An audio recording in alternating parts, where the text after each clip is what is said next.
Deus, agora sinto vontade de te ver, não apenas conversar, mas olhar no teu olhar. Deus, as coisas por aqui estão difíceis pra mim, desde que eu decidi me entregar e te servir. Não posso mais fingir que tudo está igual. As coisas do teu livro são as que passam no jornal. Te peço, volta, volta logo, meu Senhor. Não aguento essa saudade me causando tanta dor. Volta, há um povo a te esperar. Vem secar as nossas lágrimas e a dor enfim sarar. Te peço, volta.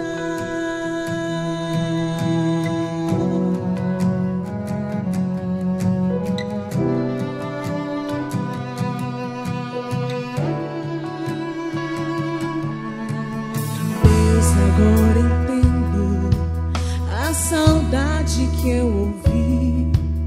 Não podia sentir falta de algo que eu nunca vivi. Deus, há tanta coisa que eu preciso aprender.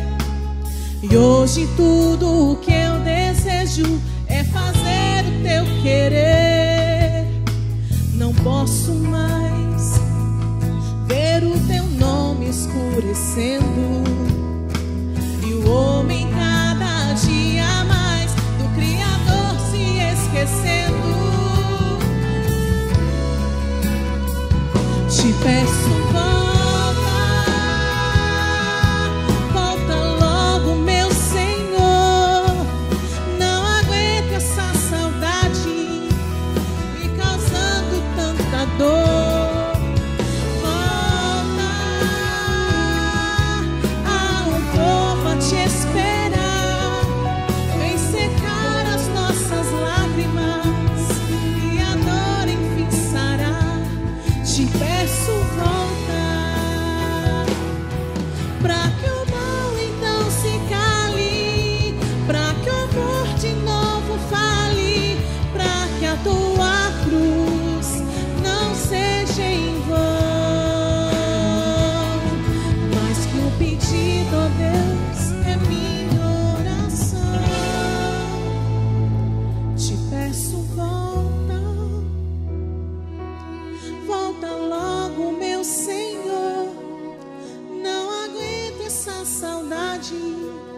Me causando tanta dor.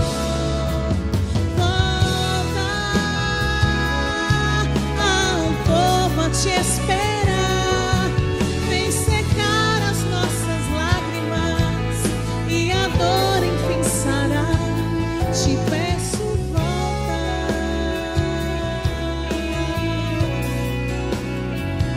Te peço, volta.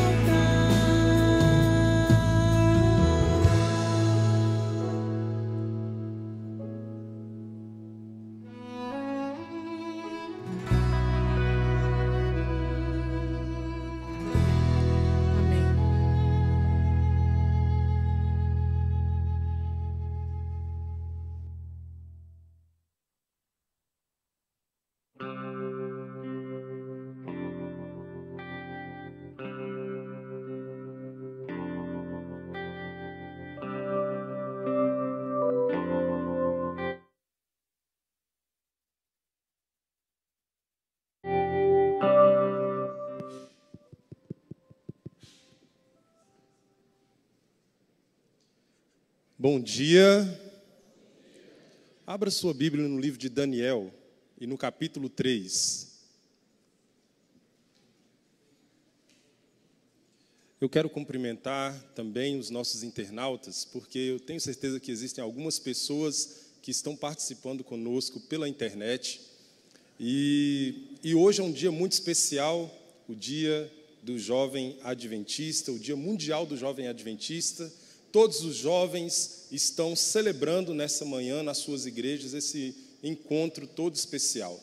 Vocês ouviram eles cantar aqui, orar, e agora eu estou aqui, pelo menos na roupagem de um jovem, para que a palavra de Deus seja comunicada nesta manhã. E você que está aí na internet pode acompanhar com a gente, lendo a Bíblia no capítulo 3 de Daniel. E você, juntamente com os demais, eu convido para que nós possamos orar a Deus e pedir a Deus para iluminar a nossa mente, para que nós possamos compreender a mensagem dele nesta manhã. Nosso Deus e Pai, muito obrigado porque o Senhor é bom. A sua misericórdia tem nos alcançado todos os dias. E nós pedimos que o Senhor nos abençoe com a tua palavra.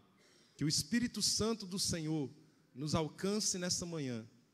Que ele fale ao nosso coração. Que ele possa penetrar no fundo dele. E que nós possamos enxergar somente a tua palavra. Que possamos perder a atenção das outras coisas, mas não da tua voz. O teu servo está aqui apenas como instrumento, e eu peço em nome de Cristo, que o Senhor possa capacitar o teu servo, e que nós possamos ser abençoados pela tua palavra, em nome de Jesus. Amém. O rei Nabucodonosor mandou construir uma imagem, e essa imagem tinha em côvados uma medida de 6 por 60. Ele determinou que todas as pessoas das províncias, que todos os povos pudessem se reunir para um momento de adoração, de celebração, de inauguração daquela imagem, que representava ele mesmo. O rei mandou dizer que se alguém ousasse não se prostrar diante da imagem, essa pessoa seria destruída. E uma fornalha foi preparada para destruir cada pessoa que ousasse não adorar aquela imagem construída pelo rei. Tudo isso que eu estou dizendo para vocês está aí no livro de Daniel, capítulo 3, e daqui a pouco a gente vai entrar em alguns versos específicos, mas todo o capítulo 3 de Daniel será tema dessa mensagem. E eu quero compartilhar algumas coisas aqui faladas e outras coisas lidas com vocês. Então, permaneça com a sua Bíblia aberta em Daniel capítulo 3. Alguns homens chegaram para o rei e disseram: rei, o Senhor deu oportunidade para 3 homens aqui. Eles servem ao Senhor, mas esses homens, eles não se prostraram diante da imagem. Eles estão lá. São Sadraque, Mesaque e Abdenego. O Senhor colocou eles para orientar o seu reino. E justamente esses homens que você deu crédito, agora eles não correspondem à ordem que o Senhor deu. E aí Nabucodonosor, o texto diz que ele ficou muito furioso. E ele decidiu ter uma conversa particular com esses 3 homens. Eu acredito que, geralmente, a ordem das coisas funciona assim. As pessoas desejam falar com o rei. As pessoas desejam conversar com alguém importante. Mas as pessoas importantes, elas não se preocupam com os demais. Para aqueles rapazes serem convidados para ir à presença do rei e não ser cumprido de fato e imediatamente o decreto do rei na vida daqueles 3 jovens, é porque eles haviam com certeza colaborado muito no reinado de Nabucodonosor. Eles não eram qualquer jovens. Também não eram os únicos judeus ali naquele momento. Mas, dentre eles, 3, Sadraque, Mesaque e Abdenego, decidiram se manter em pé. E na conversa com o rei, eu queria que você acompanhasse comigo aí, o verso 16, quando eles foram abordados pelo rei. E eles dizem assim: responderam Sadraque, Mesaque e Abdenego ao rei: ó Nabucodonosor, quanto a isso não necessitamos de te responder. Se o nosso Deus a quem servirmos quer livrar-nos, ele nos livrará da fornalha de fogo ardente e das tuas mãos, ó rei. Se não, fica sabendo, ó rei, que não serviremos aos teus deuses, nem adoraremos a imagem de ouro que levantaste. Que ousadia desses rapazes. Eles tiveram oportunidade de voltar atrás da decisão deles. Mas eles decidiram, olha para mim, pessoal, só para mim, eles decidiram se manter firmes diante das suas convicções. Como alguém consegue se manter firme diante de pressão, diante das circunstâncias difíceis da vida? O que faz a gente se manter fiel diante de circunstâncias como essas? Jovem, o que te faz se manter puro e leal ao Senhor Jesus? Não só os jovens, mas você. Você que já tem uma certa caminhada na vida cristã, o que ajuda você a se manter firme e leal diante das dificuldades que você enfrenta nessa vida? Que, quem sabe, diante das circunstâncias, você poderia dizer: olha, eu não resisti, Deus vai me entender. Quantas vezes você deixou de usar esse argumento e foi fiel até o fim a Deus? Aqueles 3 rapazes, eles foram fiéis diante da perda da própria vida. O que ajuda uma pessoa a ser fiel diante da perda da própria vida, se for necessário? Quando a gente ouve a história, a gente não lê apenas o capítulo 3. Quando a gente começa a ler o capítulo 1, a gente começa a ver que houve uma prova, mas foi em níveis, digamos que foi uma prova que não teve um nível tão alto quanto esta. E a primeira lição que nós precisamos aprender para a vida, e para a nossa vida de fidelidade com Deus, é que se nós não formos fiéis nas pequenas coisas, não seremos também fiéis nas grandes coisas, nas grandes dificuldades, nas grandes lutas que virão e vêm cada dia à nossa vida. Muitas vezes a gente espera uma grande provação, muitas vezes a gente espera uma situação difícil para testar a nossa fé, quando na verdade são nas pequenas coisas que nós começamos a ser moldados. Sabe, amigos, jovens, adultos, adolescentes, crianças, há um princípio importante aqui para a nossa vida: ser fiel a Deus em todas as coisas, não importa qual seja o tamanho da prova, o tamanho do detalhe. Ser fiel a Deus é imprescindível. Mas por que muitos jovens falham? Por que muitos adultos falham? Quando a gente lê a palavra no livro de Efésios, no capítulo 6, o texto começa dizendo o seguinte: sede fortalecidos no Senhor e na força do seu poder. E o texto continua dizendo: porque a nossa luta não é contra carne e sangue, a nossa luta é no campo espiritual. Paulo fala aos Gálatas que a carne milita contra o espírito, e o espírito milita contra a carne. Os dois vivem em conflito constante. Quando Paulo fala que não é a carne que nós não lutamos contra, Paulo está falando da nossa natureza. Muitas vezes falhamos porque nós lutamos contra nós mesmos e não com a força e o poder de Deus. Porque no campo espiritual e na vida cristã, a nossa luta não é contra nós mesmos. A Bíblia já diz isso, e alguns tentam resistir, e alguns conseguem. Permanecem firmes ali por uma semana, por um dia, por um mês, mas daqui a pouco eles fraquejam, e nesse fraquejar desistem muitas vezes. Por quê? Porque eles estão tentando pelas próprias forças. Eu vou conseguir ficar sem olhar para isso. Eu vou conseguir ficar sem assistir isso, sem entrar nesse site. Eu vou conseguir não olhar para aquilo ou para aquilo outro. Eu estou conseguindo, eu estou resistindo. Deus me dá forças. E às vezes você pede essa força de Deus apenas jogando palavras ao ar, mas você continua lutando contra você mesmo, se colocando em situações, sabe, gente, Esses rapazes, eles não pediram para serem provados. Eles não pediram para ir para a Babilônia. Eles não pediram em momento algum para passar por uma provação, por um teste. Deus permitiu a provação na vida deles. E tem gente que cai porque se coloca na provação, se coloca diante dos problemas, vai dar errado.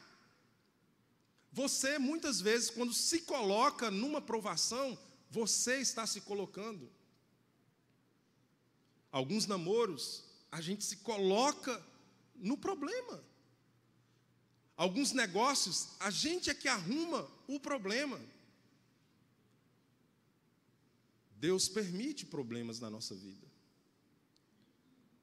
Mas nós temos falhado porque muitas vezes a gente se coloca no problema.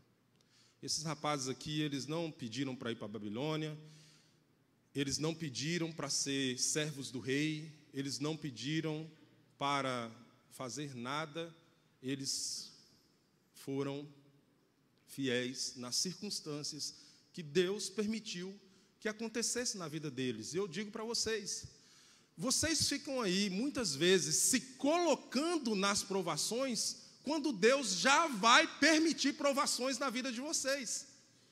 Só que Deus permite aquilo que a gente consegue o quê? Suportar, é bíblico. Deus permite aquilo que nós vamos conseguir, só que a gente se coloca em situações que a gente não vai conseguir, e aí está o detalhe. A gente começa a trocar as coisas, achando que a provação que eu estou enfrentando foi Deus que permitiu que eu deveria vencer. Não, mas muitas vezes, porque não estamos vencendo? Porque nós estamos nos colocando nela. É uma dica para a gente poder vencer e não cair. Para a gente permanecer firmes e continuar batalhando com a força e o poder de Deus. Quando você não busca o auxílio divino, você vai fraquejar. A força e o poder vêm de Deus. Paulo deixa bem claro no texto de Efésios ali, quando ele fala que a nossa luta é num campo espiritual, os instrumentos,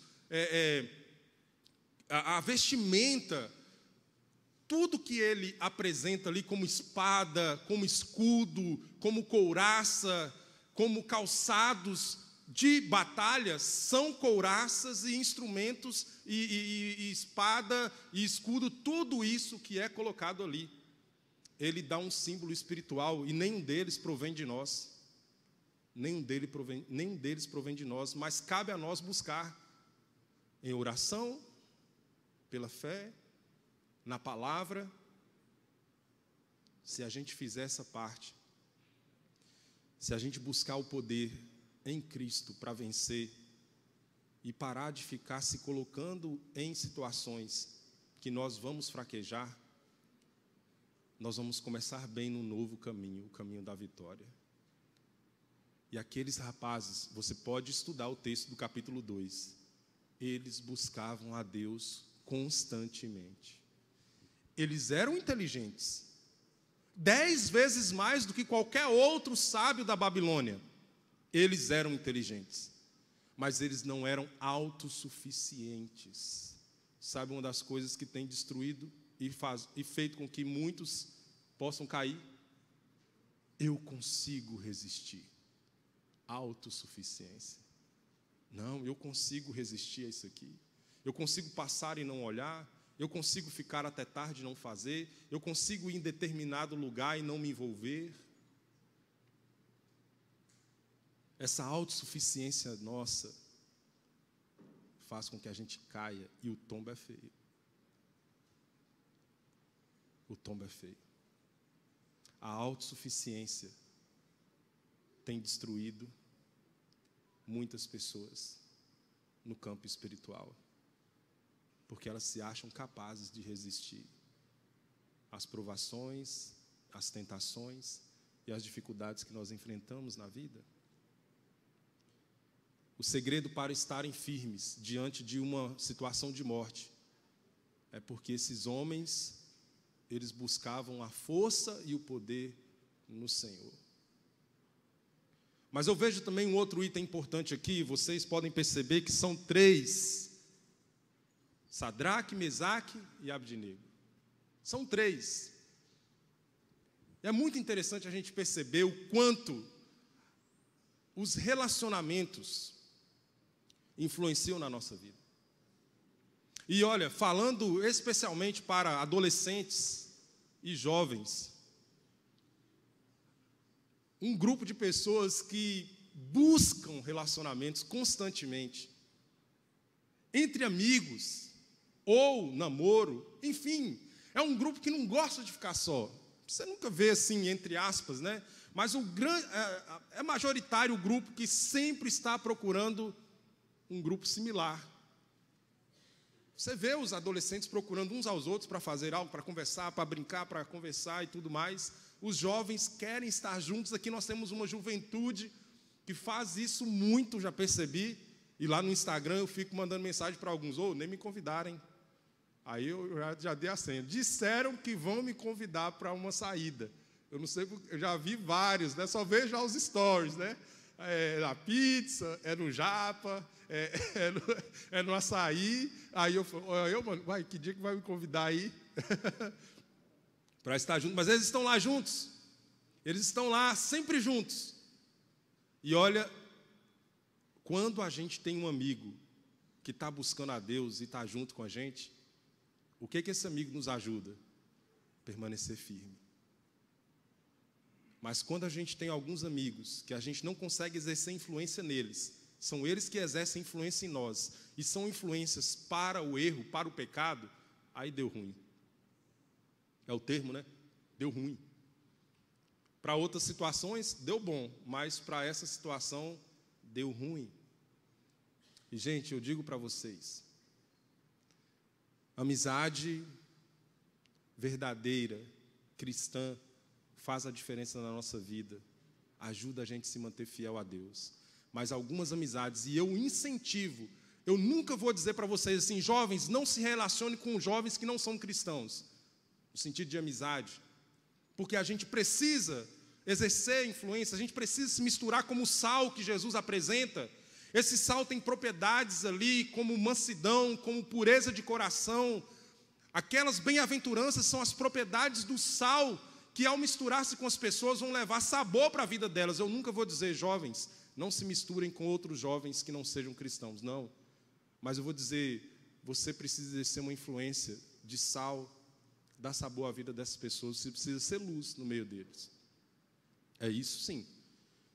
Mas quando a gente se envolve com alguns grupos, e às vezes, gente, parece que é mentira, são os jovens da própria igreja. Só o termo ser batizado não garante nada. Então a gente tem que ter sabedoria na hora de escolher as pessoas que a gente vai participar junto, andar junto, comer junto, fazer, sair, viajar e tudo. Nós precisamos tomar cuidado com isso, porque existem influências fortíssimas em relacionamentos assim. E a gente deve selecionar os melhores e exercer influências sobre aqueles que podem ser alcançados para o reino de Deus. Então, sempre vou ser a favor, assim, vamos nos misturar com as pessoas, afinal de contas, Jesus pede para a gente ser sal. Mas a gente precisa saber exercer influência. Certa vez, lendo algo que falava sobre a influência de grupo, e alguns jovens, em determinadas situações, cediam à fé por causa da pressão de grupo. E a pressão de grupo é aquela, poxa, só você não faz isso, só você não come isso. Você já se sente até um ET no meio das pessoas. E aí, por causa dessa influência do grupo, dessa pressão de grupo, a gente cede porque a gente não quer ser diferente. Mas quando a Bíblia diz para a gente ser sal e ser diferente, a Bíblia também diz que a gente vai dar sentido à vida de pessoas que acham que tem sentido. Mas quando elas conhecem a Jesus através de nós, elas veem o verdadeiro sentido da vida. Então a gente precisa resistir à pressão de grupo. Mas a pressão de grupo não é só a pressão negativa, mas uma pressão positiva. Imagina um grupo de jovens tementes a Deus, que vão até alguém que quer fugir de Deus, se distanciar de Deus, exercendo uma pressão de grupo. Pressão, acho que é a palavra muito pesada, né? Mas vamos usar influência, né? Influência para para Cristo, para o bem. A gente tem que entender esse poder que a gente tem sobre as pessoas que desejam se afastar de Deus. Podemos ser um grupo de jovens unidos para exercermos influências. Imagine se Sadraque dissesse assim: cara, eu não estou querendo morrer hoje não. E Abdinego: eu também não. Como que ia ficar o outro? Eita, só eu sozinho? Eu não imagino essa cena. Pelo contrário, pelo texto bíblico, a gente vê um olhando para o outro. Talvez eles não disseram nada um para o outro. E apenas com o olhar, eles entenderam: a gente está junto, até o final. Certa vez eu li algo interessante que diz que existe um grupo de amigos que são amigos do pecado. Você está em paz. Quando pensa que não chega a mensagem daquela pessoa, aí você fala assim: nossa, hoje teve o culto jovem, ontem teve serenata jovem, nós estamos no clima da comemoração do dia do jovem adventista, sábado à tarde, aquela pessoa que te chama para a balada te manda mensagem: e aí, vai fazer o que hoje à noite? Ah, hoje eu vou ter um negócio ali, mas e meia-noite diante, você tem o que para fazer? Olha só que tentação, hein? E sabe, esses amigos às vezes são irresistíveis. Esses amigos do pecado, eles são irresistíveis. Você fica pedindo assim: Senhor, não deixa fulano me mandar mensagem, não. Não deixa fulano me mandar mensagem, não, porque é só essa pessoa entrar na minha vida, estava tudo bem, agora caiu tudo por terra. A gente precisa ter cuidado. E essa história mostra para nós que eram 3, com o mesmo propósito, com o mesmo pensamento. Eu diria algo para a igreja. Alguns irmãos, eles têm as melhores das intenções, porque eles querem ver os jovens andando corretamente, cantando de acordo com aquilo que estão vivendo, pregando de acordo com aquilo que estão vivendo, agindo na igreja como se isso fosse parte da vida deles, e muitas vezes é claro que existem as falhas.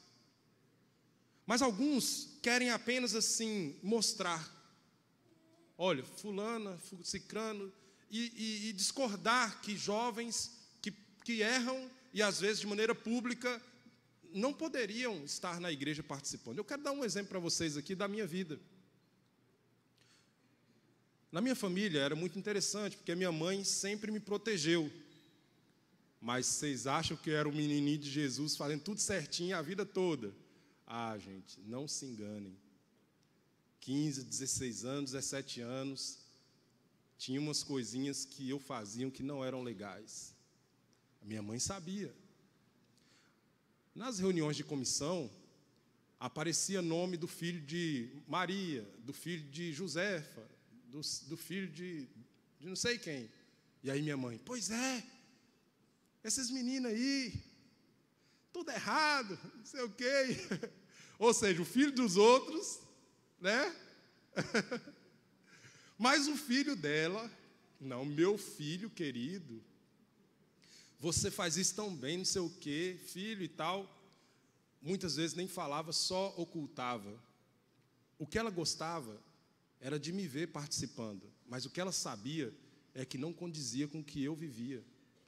Mas minha mãe queria muito que eu não perdesse o foco, que eu tivesse ainda as oportunidades para eu entender que havia esperança. Olha, para você não desistir do Senhor. Então, na cabeça dela, ao mesmo tempo que ela via os meus erros, mas só de me ver participando de alguma coisa na igreja, ela ficava feliz e nunca reclamava. Pelo contrário, me incentivava. Mas quando era filho de outro: ah, mas fulano, né? Mas ciclano é filho e tal. E aí eu quero trazer esse exemplo para a nossa vida. Porque e se fosse o seu filho? Porque às vezes a gente tem um bom filho, que sempre vai tudo certinho mesmo. Mas imagine se o seu filho agisse assim, de maneira errada, que não está tudo certo mesmo. E a gente nunca é todo certo mesmo. E às vezes os adultos são mais falsos do que os mais jovens, porque muitas vezes os mais jovens não têm medo de se expor e adultos gostam de ocultar muito. Então a gente tem que parar para pensar em algumas coisas. A gente não está falando de de liberar geral. A gente não está falando aqui, olha, o pastor está pregando que pode tudo agora. Não é isso que eu estou falando. Eu acho que todos os jovens devem se comprometer com Deus. E se servem na igreja, devem servir de acordo à vontade de Deus. Eu vou até o fim com essa fala, é bíblica. Mas, ao mesmo tempo, nós temos que olhar para um aspecto da vida cristã: maturidade. Tem pessoas que já estão na fé, se desenvolvendo na fé há anos. E eu vejo pessoas maduras espiritualmente em todo lugar que eu pastorei. Mas algumas coisas que eu percebo é que alguns que já estão maduros na fé não percebem que jovens, adolescentes e até uns novos na fé estão em processo de maturidade na fé. A gente tem que ter mais sensibilidade de entender que existe um processo de maturidade a ser desenvolvido. Olha, jovens como Sadraque, Mesaque e Abdenego são jovens ideais. Mas a gente percebe que em estágio de maturidade espiritual eles estavam excelentes. Mas quem disse que a vida deles sempre foi assim? E a Bíblia não gosta de esconder erro de ninguém. O homem segundo o coração de Deus foi adúltero e assassino. Abraão, mentiroso. E você vê um processo de falta de fé na vida dele. E depois de 40 anos é que ele de fato confia em Deus. Então a Bíblia não esconde as mentiras do pai da fé até ele se tornar o pai da fé. Não foi no chamado para sair que ele teve fé simplesmente, mas fé com maturidade ele teve só quando ele decidiu entregar o filho sem questionar a Deus. E aí a gente vê um processo na vida de Abraão, na vida de Davi. Será que Sadraque, Mesaque e Abdenego também não tiveram processos? Igreja, vamos cuidar desses jovens? Vamos dar chances para eles e abraçá-los e amá-los como a gente ama os nossos filhos? Vamos olhar com carinho, atenção e abordá-los numa perspectiva em que eles vão sentir amor em vocês e não uma cobrança pesada, rejeição. Mas eles vão sentir assim: olha, essa mulher, esse homem está fazendo isso como se eu fosse um filho, está me dando um conselho bom. E eu diria para jovens aqui: aceite esses conselhos. As pessoas às vezes podem até não saber como dizer, mas o que eles querem para vocês é que vocês sejam melhores, que vocês cresçam, que vocês amadureçam, que vocês mudem e sirvam a Deus de maneira com que possam representar o nome de Deus. Então, nem todos sabem ter o tato ideal para abordar, mas ouçam. Eles viveram mais do que vocês, eles já passaram por essa fase. E hoje eles podem dar um conselho melhor. Acolham com mansidão a palavra de alguém que já viveu batalhas e caiu, mas que hoje está firme e maduro na fé, porque o que eles estão dizendo é para o seu bem. Eu vou terminar o sermão com a última parte, que diz que, no verso 24, o rei Nabucodonosor se espantou e se levantou depressa e disse aos seus conselheiros: não lançamos nós 3 homens atados dentro do fogo? Responderam ao rei: é verdade, ó rei. Tornou ele e disse: eu, porém, vejo 4 homens soltos que andam passeando dentro do fogo, sem nenhum dano, e o aspecto do quarto é semelhante a um dos filhos dos deuses. Naquela cena, o rei pôde ver uma coisa. Ele diz isso. Nas suas palavras, ele diz: vamos exaltar o Deus deles. Esses homens decidiram ser fiéis ao Deus deles. Não tremeram diante da morte. E o Deus deles estava com eles. E nós precisamos agora nos adorar esse Deus deles. Sabe, jovens, sabe, igreja, quando a gente se mantém firme diante das provações, Deus é revelado. Uma vez eu participando de um evento evangélico, era uma reunião de pastores evangélicos ali na cidade de Uberlândia, onde fui pastor um bom tempo. E ali naquela reunião, um pastor fez um sermão baseado numa perspectiva de Daniel capítulo 3. Ele disse assim: na opinião de vocês, pastores, quantas pessoas são necessárias para levar uma cidade inteira à conversão. Quantas pessoas? E aí a gente ficou ali pensando. Depois de algum tempo ele disse: uma pessoa convertida pode levar uma cidade inteira à conversão. E eu quero usar os 3 hebreus para dizer que a fidelidade deles 3 levou uma nação inteira à conversão. Você quer que essa cidade se renda ao Senhor? Se tiver um fiel entre nós, será o suficiente. Quando a Bíblia fala remanescente, a Bíblia fala do resto. Ou diz, a maioria das pessoas se perderão, a maioria das pessoas não vão ter compromisso com Deus, a maioria das pessoas vão abandonar a fé, mas tem um restinho. Tem um restinho, tem uma sobra, tem uma faísca de pessoas. Eles 3 representam o remanescente de Israel aqui, porque todo Israel se curvou diante da estátua, porque não só tinham eles ali, de israelitas ali, todo o restante de Israel se curvou, mas eles 3 foram remanescente, e o remanescente fiel levou uma nação à conversão. Nós não precisamos de muitas pessoas, nós só precisamos de pessoas conversas. E pessoas conversas podem fazer a mudança de uma cidade, de uma casa, de uma nação inteira, se for convertida de verdade. Então, jovem, eu convido você a se converter. Adultos, jovens, crianças, adolescentes, eu convido vocês a se converterem ao Senhor, porque pessoas conversas podem proclamar o reino de Deus e Deus será glorificado. O rei não disse por eles, Deus falou, o Deus de vocês. Deus é reconhecido nessas horas, quando nós somos fiéis. Deus é reconhecido, basta a gente decidir ser fiel até o fim, como esses 3 rapazes foram fiéis. Nós vamos cumprir a missão do Senhor. Às vezes a gente inventa tantas estratégias para tentar cumprir a missão, quando Jesus já disse em Atos capítulo 1, verso 8, vocês vão receber poder e serão minhas testemunhas quando o Espírito Santo de Deus estiverem sobre vocês. Esses 3 homens não foram livrados do fogo. Jovem, você vai passar pelo fogo. Mocinha, você vai passar pelo fogo. Rapaz, você vai passar pelo fogo. Adulto, você vai passar pelo fogo. Casado, você vai passar pelo fogo. Idoso, todos teremos provações. Todos passaremos pelo fogo. Deus não vai livrar ninguém do fogo. Deus vai permitir a prova na vida de todos. Mas uma coisa Ele faz, Ele estará conosco no fogo. Ele estará com você na prova. Ele estará com você todos os dias. Você crê nisso? O que você vai fazer com isso agora? Como é que você vai viver essa experiência?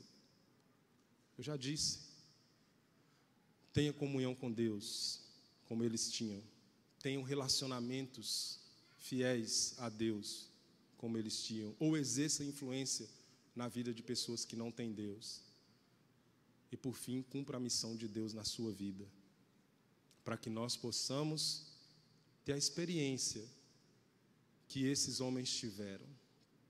Uma experiência de poder glorificar o nome de Deus na vida deles. Eu quero orar com você. Se você puder ficar em pé, eu quero pedir a Deus para colocar essa mensagem no seu coração, para você viver essa experiência na sua vida. Nosso Deus e Pai, nesta manhã de sábado, nós estamos aqui refletindo na palavra do Senhor, na vida desses 3 jovens que se mantiveram fiéis numa grande prova. E agora, ao vermos essa cena aqui, nós podemos refletir para a nossa vida, para os nossos relacionamentos, para a nossa missão.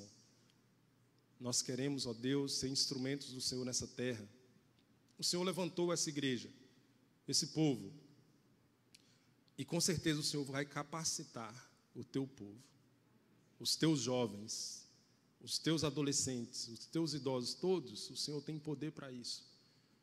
Nos ajude, ó Pai, a entender que não dá para vencer sozinho, mas com a força e o poder do Senhor, já triunfamos, já somos mais que vencedores. Nesta manhã, nós queremos pedir o Espírito Santo de Deus se repousando sobre nós, permanecendo em nós e nos abençoando no restante desse sábado, em nome de Jesus. Amém. Amém.